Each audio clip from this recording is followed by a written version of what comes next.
Good morning, afternoon. I'm going to go through the political impact of slavery. You'll be watching this on February the 5th. Let me get rid of myself here.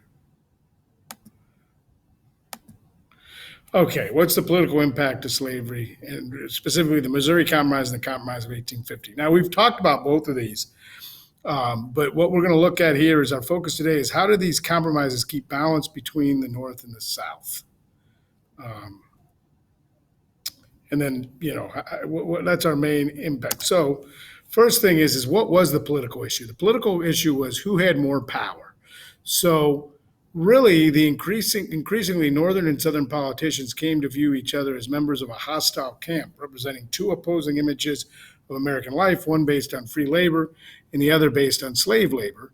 As a result, the issue of admitting new states that either prohibited slavery or allowed it was one of vital political significance. Now, according to a book written by Boston College's a professor of history at Boston College named Heather Cox Richardson, she compares the Southern Democrats politically to the Republicans of today, in that they were very similar. So when you think of these things, you can kind of look at it in today's terms of the red versus blue, except it was North versus South. So you wanted as many northern states as southern states. And the main issue was the southern states wanted to protect slavery at all costs.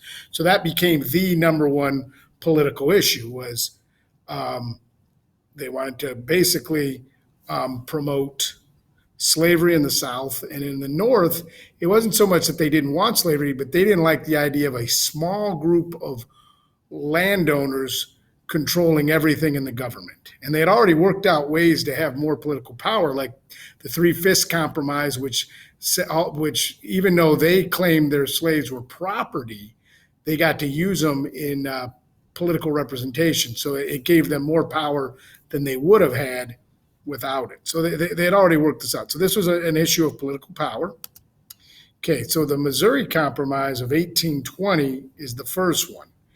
And you're going to play this video, and it's going to ask, how did the Missouri Compromise keep the balance of free states, and what was the significance of the border drawn by the Missouri Compromise? So the first one was all the way back in 1820, and then the next one, whoops, they're going to put this one on, and then you can watch it, and then you go from there. So then I have this right here, which is a nice graphic that'll help you, and it'll go into the next video as well, which is the Compromise of 1850. What were the causes of it? Well, there was land that was gained in the Mexican Cession, which we talked about during the Mexican-American War.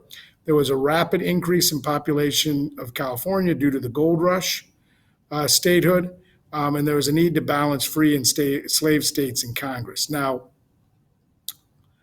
California is going to become a free state, but one of the reasons that you got to understand about California is they had already written into their code a racial caste system of their own. They did not have many African Americans in their state, but after the gold rush, lots of people came. And what they did was they wrote into their laws, they were a free state, but they wrote into their laws that Chinese who had come over to work in the mines and Mexicans were seen as a lower caste. So they still worked in kind of the same ideas of the past with that. So keep that in mind. So what did the North get out of it? They got California becoming a free state. The rest of the Mexican Cession was going to be determined by popular sovereignty.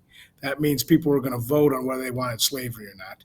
They ended the slave trade in D.C., and then the South got the Fugitive Slave Act, which allowed Southerners to go into northern states and basically come and get people. So here's kind of what the compromise looked like at that point in time.